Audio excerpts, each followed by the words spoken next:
Hey, Ryan Patrick here at Peak Fitness and Sports Training, and we're going to talk about the hurdle step today and what we're exactly looking at with it when we do our functional movement screen. So the test is imperfect and it's just one piece of a larger puzzle, and the FMS is part of the assessment process that we use, but it's not the entire process. So let's take a look here. The hurdle step in its basic use lines a person up to a hurdle step, challenges them to lift straight up and over the hurdle, tap their heel, and bring it back. So right away, there's a lot of things that can go wrong. And one of the main things we're looking at is single leg stance and the ability to create hip separation in that single leg stance. And what that means is the ability to keep one hip fully extended while the other hip goes through full flexion. And we want to see this with a nice tall core without falling into any compensations, whether it's leaning forward to get that leg up, leaning back to clear the hurdle, or if we go to any sideward leaning, butt out, or rotation kind of compensations.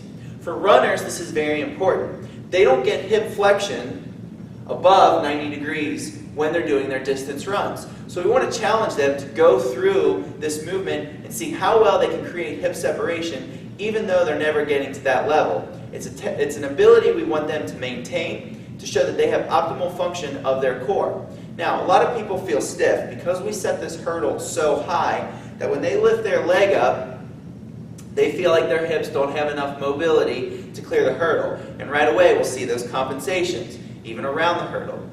If the hips are stiff in any direction actively, it almost always points to a deficiency in the core. So the take-home point here of what we want to gain from this hurdle step is we can't create mobility through the hips or through any joint if they're stiff without taking that stiffness and putting it somewhere else. So there's a two-part solution here.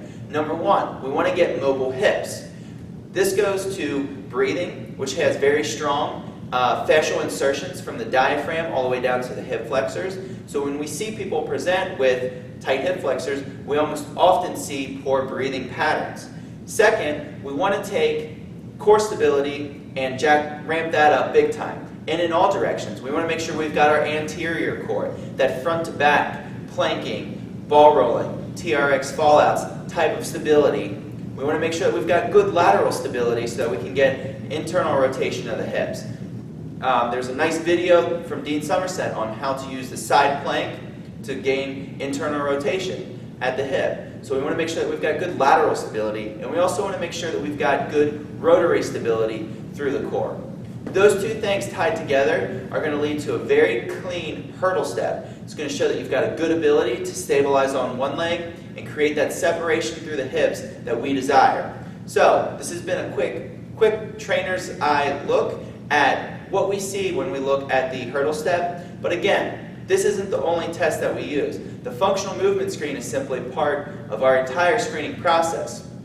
Some people may have stiff hips because they're not in a neutral alignment with the hip. So when we look at the Postural Restoration Institute, we often see a rotated rib cage and pelvis that lead to neutrality being in a different position than what we need. So sometimes correcting that alignment through breathing patterns, through little pelvic repositions, and some of the PRI correctives, we can see people clean these patterns up right away. And again, we want to use strength as the cement to hold this stuff down.